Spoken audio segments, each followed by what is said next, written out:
Hi. Hi, everybody. Good evening. I pray that you're well. Welcome to Coach Owidi channel.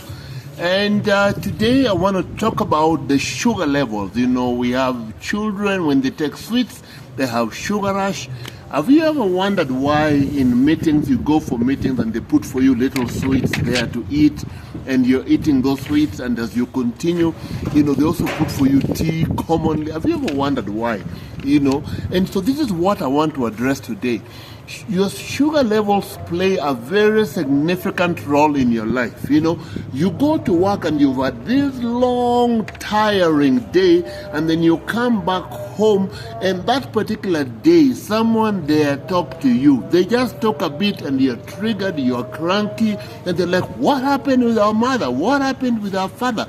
You know, self-awareness is so important, because you cannot manage what you don't accept. You cannot manage what you are not aware about. And so what happens is this. Our sugar levels play quite a bit. You know, when you're tired, your sugar levels are low.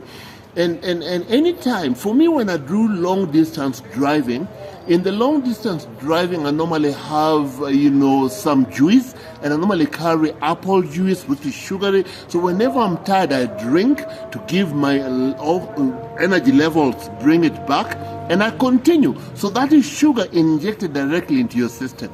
Apart from that, again, when I am extremely tired, I take time to rest. They are basic, normal things. Our bodies operate within certain limits, and those particular limits, when they are well listened to, when they are well obeyed, you live a good life.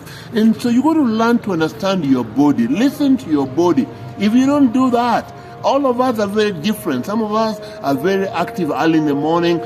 Some work actively in the midnight. Some of us, and we are all different. So understanding your body chemistry, your body physiological, your body energy levels is very important. Do not do things because of people. So one, I once met a young man, and he told me, Coach Owidi, how comes that I tend to fall into impurities, and this is mostly masturbation, I fall into that when I go back every evening, and I don't seem to have a handle on it. Why is it? And so the first question I asked him, when does it happen? And he told me, whenever I have a long day, a tiring day, or maybe I've had a conflict with somebody, then I go back home after eating, I'm tired, I start getting worried, I'm thinking deeper, and I end up falling into that. So I simply helped him understand, your body, God created you to live a joyful life to the full. But this particular joyful life, remember the day He took that away from you, then you come back tired, and so as you're resting, your body is resting, seeking to be able to rejuvenate, to recover and recapture the joy. At that particular moment, your brain is lazy because your brain is tired. So what happened? You go for easy pick, and that's why people normally fall into impurities whenever they are tired, when they go back home. So the best thing to do is always look for somebody, talk about the situation, deal with the situation. The Bible said, do not let the sun go down. Why would He say that? God knew very well that once I meet the person, I talk with them, I go home, I am free. Apart from that, do not let your anger lead you to sin. What is that? God also knows very well that when you're angry, anger tends to sap up your sugar levels. When it saps up your sugar levels, and then you go home with that particular anger attitude, you will want a point of solace, then you end up falling into sin, and then you end up blaming yourself, you start feeling useless, while the Bible has given you direction on how to deal with these particular things. Number 3, the Bible speaks about a man of wisdom avoids all extremes. Do not wait until you're too tired. Do not wait until you're too hungry. Do not wait. Find the moment you begin to start getting tired, please find time to rest well. Very important. You're going for a meeting, you go rest well, then you go take a lot of liquids, do a lot of exercise. The muscles of the brain, of the body, have the ability to supply enough oxygen to the brain, and that way you're able to sustain or have a lot of resilience. Now, I want to give you an experience. When I was a young person, My uncles would watch these horror movies, and I would see dead people who are dead coming from the grave and taking the living with them back. So as a child, I simply believed that that was a reality, nothing less. I believed that. So indeed, truly, the childhood trauma now as a minister traumatized me such that whenever I would go for burials, those burials I drive long distance, and when I would reach there tired, you find that I would fear going to coffin, because the childhood memory, at that particular moment, the brain is lazy, my sugar level is down, and I'm tired. So the brain goes back to the automatic, that trauma that was kept in my subconscious, and then I end up fearing going around coughing. So how did I deal with that? What I do quickly, of course, awareness have matured over years to know how to handle that. But the way I started dealing with this, whenever I would go for any burials or any funeral, I would go. I go early, I take time to rest, or I go to a hotel, I refresh myself. Then once I'm okay, I've rested, then I'll be okay. Even the sermon will be very well. Or else, if I'm doing that sermon, it will not be easy. Number two, at the time I went to one of the hospitals and I was treated there, and it was a near-death situation. Now, what happened, whenever I would have an appointment to go to that hospital, what would happen on my way? I would be thinking, oh, when I reach there, my pressure levels will be high. When I reach there, I would remember even what almost happened to me in that HDU and in that ICU. So by the time I would reach there, I would be so tired. My sugar levels would be so down and strained. And so whenever they would go and they come at the triage to measure my pressure level, automatically they found my pressure levels were always high. So they would give me medication immediately. But I told them, I know what is happening with me. Give me a few minutes, let me go rest in the car, then I come back. So whenever I would go rest and I would come back, I would be okay. They did not need to put me medication.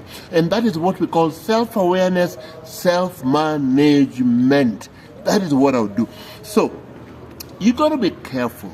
When you are tired or when you are in a conflict, you feel like you're really angry, it is not the best time to make crucial decisions. There are people who made decisions of separation, decisions of divorce, and they later on regretted because it was rushed. When your sugar levels are low, 1. When you are tired, 2. Do not make crucial decisions. Number 2, there are people who are very hyperactive as well. And in their hyperactivity, they end up falling into sin. How do they handle that? How do you handle that? What happens when you have an hyperactivity nature? That simply means the body is taking over, the body is controlling. Please beat that body. How do you beat that body to make it a slave to you? You take time to fast and pray. Moments of prayer and fasting, submit the body at the foot of the cross. You find you will, over time, get conquest over the body. At the same time, you also have to be aware, what are my triggers? What are the constant triggers? Is it the face of somebody that when I see somebody I get triggered, I become angry? Most likely you've not dealt with a situation between you and that person. Go deal with it. And if you've dealt with it earlier or before, then that means you've not forgiven. And if not, if simply the seeing of the person triggers a memory that is bad, there's nothing much you can do apart from managing yourself and accepting and having a short prayer moment. Those will quickly help you. And that is why you find in the offices, they put for you always the little sweets in the meeting. And apart from that, they put for you tea and sugar to be able to help you to have sugar levels rise up. Because of that, you find that indeed tight relationships that have been built over a long time because of one incident, because of lack of self-control, separations come and you regret for the rest of your life. So know thyself. You got to know your triggers, know your traumas, accept and know your traumas.